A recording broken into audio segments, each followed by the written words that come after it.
out of some large pillars that you're going to see here in a moment.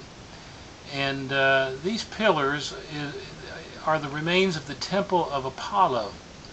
And in this, the high priest would go in once a year, and he would take something, and it was they found that it was from a barley seed. When the barley seed had a black spot in it, that they would take this and it would give them hallucinations. They would claim that they had all kind of visions and they had visited the gods of the underworld, and it was found after studying of this black seed, the seed with the black spot in it. They found out that it was the fundamental basic DNA of LSD. But they would do this every year, and they would have ecstatic languages and all kind of visions, and they were thought to be, like gods themselves. These high priests, they were worshipped in a strong way because of these mysteries that they supposedly had found in the underworld, which was secret to everybody else. And so the rest of this is pretty much the ruins. We're coming to a very, very important picture here in a moment, and it's going to be a picture of the Bema seat, the judgment seat, and it's the most well-preserved judgment seat that they have found from the Roman time. Now, this was in Corinth, and above this, you see the sign there, it says Bema. At the very top is where the seat would have been, where the Romans would have sat on their judgment seats, and they would have judged the person down below, or they would have had them whipped or whatever. And as you can see, there's a railing out front. Now, in front of that rail, your next picture is going to show the post, which was the whipping post. Now, in Acts chapter 18, verses 1 through 18, you find a story where they were going to whip Paul, but he got off free because the deputy or the proconsul of the Romans wouldn't whip Paul because it had nothing to do with Roman law. And instead, Sosthenes got tied to this post, and he got whipped. The Bema will always mean so much more to me now. When I think of the judgment seat of Christ, we shall all stand before the judgment seat of Christ, and that Greek word is, and even in the English, is mentioned at least 5 times, I think, in the New Testament scriptures. Our final pictures are just some different pictures of the ruins. It's a magnificent, magnificent place. It really is, and it was a pretty good size. This here is a picture of a fountain. This one in the next picture is a picture of a fountain where they'd come and get water to drink.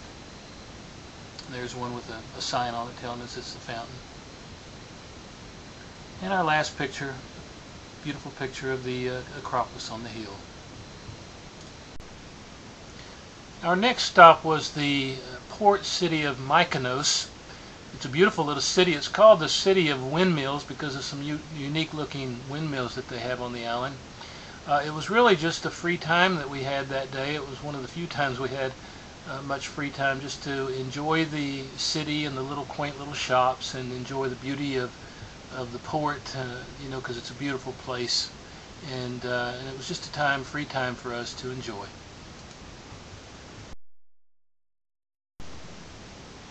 Our next stop on the cruise was the ancient city of Rhodes, a medieval city that was fortified, had big walls and fortified, and has that medieval look that we think of. But it was built by the Knights of St. John during about 480 BC. It's very rich in Roman and Greek culture. There is an Acropolis there, but they say there's not hardly any remains, so Sharon and I did not visit the Acropolis. The Apostle Paul visited Rhodes, the city of Rhodes, on his 3rd missionary journey, and but we have really no information in the Bible much of what happened there. Isn't that a beautiful picture? The picture with Sharon and the cruise ship in the background. That's a beautiful picture. But we just enjoyed the sights, enjoyed the shopping, enjoyed the quaint little stores, and trying to get around because they didn't speak much English, and just finding the bathroom was a job one time. But we really enjoyed the afternoon of again, just touring the sights.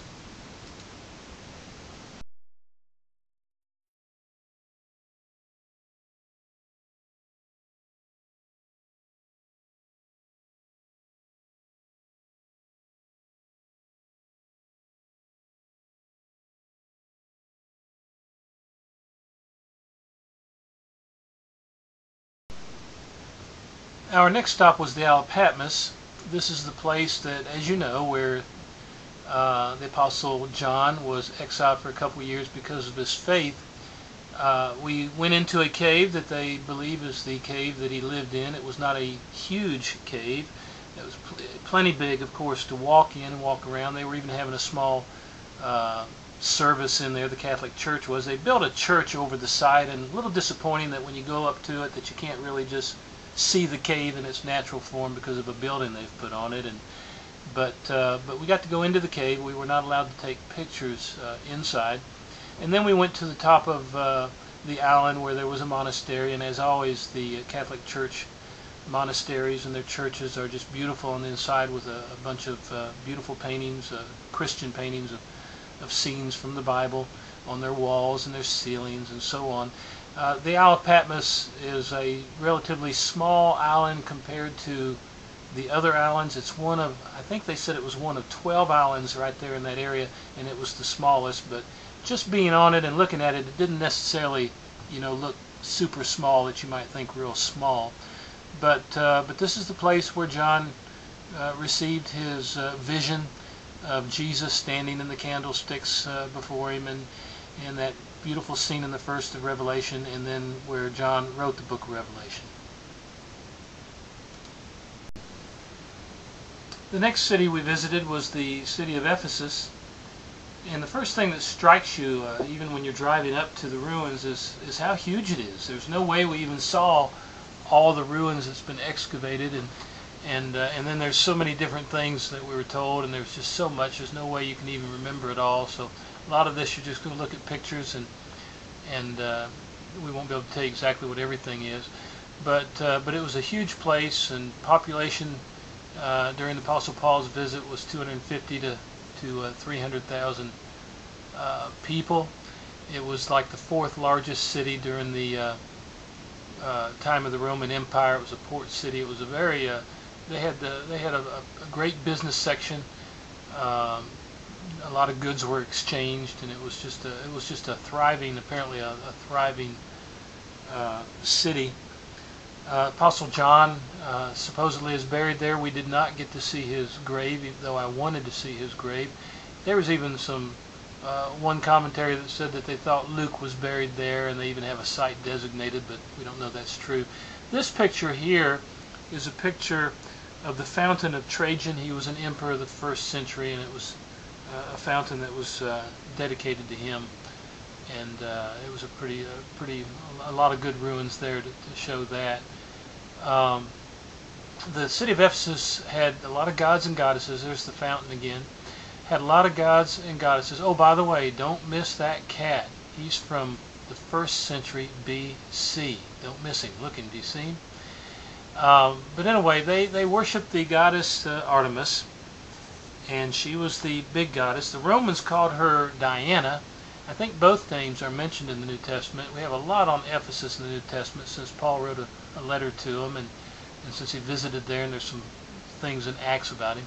This is a picture, of course, of two ladies that are just sitting on the toilet.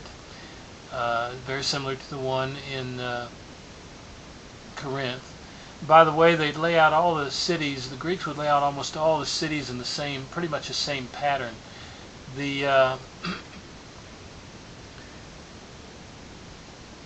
There's what's left of some temple. They made a temple. Oh, now this here was one of the greatest sights they had. It was the Library of Celsus. It was built in 117 AD as a monumental tomb to the governor. He's buried underneath the first main floor. It was a two-level library. Ephesus was famous for their library and for their medical facilities, but it was a huge library, and had statue of Athena, the god of wisdom, on the top. This is a picture of the stadium, which held 25,000, the theater that held 25,000 people, had 66 rows. This is the southern walk out of the city. Apostle Paul may have just walked down that walk. We don't know, but there was just a lot of neat stuff in Ephesus.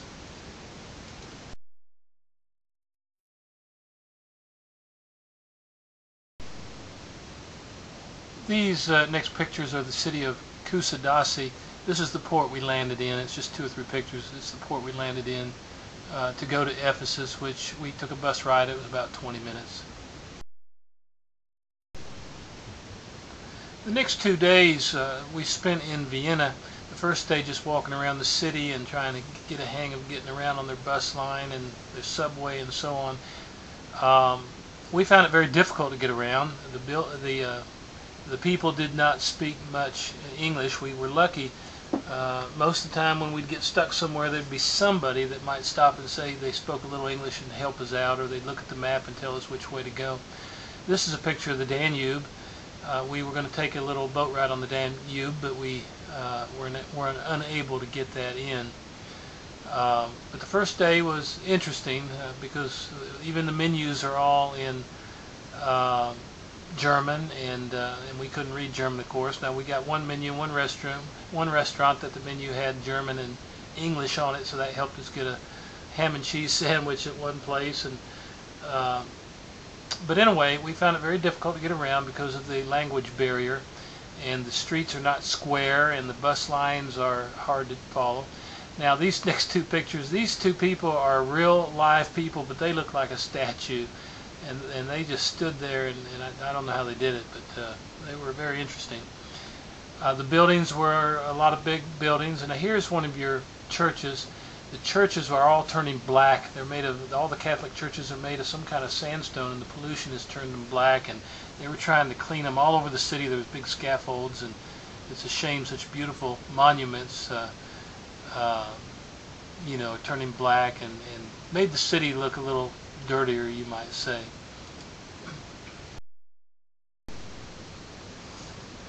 These next pictures are primarily just pictures of the countryside of Austria.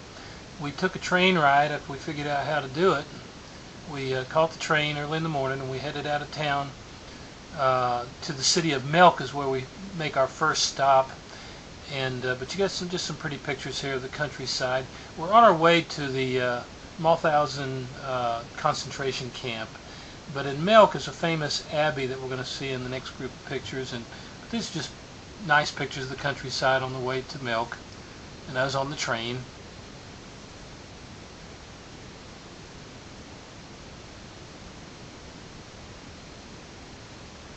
The very last picture you're going to see is the first picture in Melk, actually, of the abbey we're going to see. Right there. Our train ride has taken us to the city of Melk. The reason we're stopping there is because of the famous Melk Abbey, which is sort of on the top of a hill above the city. It's in a beautiful location. It overlooks the Danube River. And you're going to see several pictures taken from the top of the abbey. The abbey is a fabulous building. It just looks big from the outside, but inside is first class all the way, the typical Catholic monastery. It was founded in 1089. It was originally from a castle that had been donated to them. The way it looks now was from the early 1700s, but it's fabulous. The hallways are over 400 feet long, and it's sort of a museum inside with relics to look at from the Catholic Church. We stopped in a quaint little restaurant on the way down. We stopped in the restaurant to eat some lunch, and there's the last picture of us eating lunch right there. And it was quite interesting since the menu was totally in German and the people didn't speak English. It was quite interesting, but we sure enjoyed it and had a good time.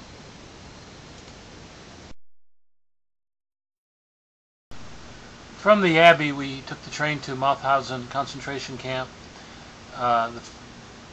We get off the train station, and then there's 2 pictures of a memorial that's at the station, and then me standing at the train station where the Jews literally would have been unloaded from their train, from the cars, and they would have had to make a walk to the camp. And the walk would have been a terrible walk because we took a taxi, and it was a good 10 minutes at a fast speed. It was uphill, and so they would have had a terrible walk to the camp. The camp was founded in 1939. It's unknown really how many actually died there. They estimate anywhere from 122,000 to 20,000 were killed there. It was a grade 3 camp. It was the only one rated that in Europe, and what that meant was it was the toughest camp that they had. The entire purpose for this camp was to exterminate Jews. They would exterminate them either by hard labor or they would just kill them, and if they couldn't do the work they would shoot them, and they almost starved them to death. We had an audio thing that we listened to as we walked through the camp because we weren't on a tour, we were by ourselves, and they described the terrible conditions there. It was very barbaric. They did everything they could to shame them, to humiliate them, and if they couldn't do or didn't do what they told them, they just shoot them. This is a picture here of me going down underneath the barracks. This is where the bad stuff that we think of happened, the executions and so on. You're going to see the picture of the gas chamber, and you'll see a couple signs that kind of tell you what it is. The word gas, you can see here, you can see the word executions. The camp was, as I say, very barbaric. They would work in a quarry, and they had heavy stone blocks that make them carry up a stairway of 186 steps, and if they couldn't carry the blocks, they would just shoot them. And the stairway became known as the stairway of death. You're going to see that stairway in a few minutes, or at least what Sharon and I thought might be the stairway. We're not sure. We just let the pictures here speak for themselves. There's a lot of memorials you're going to see here in these pictures. The gas chamber, the crematory. Look at the memorials there.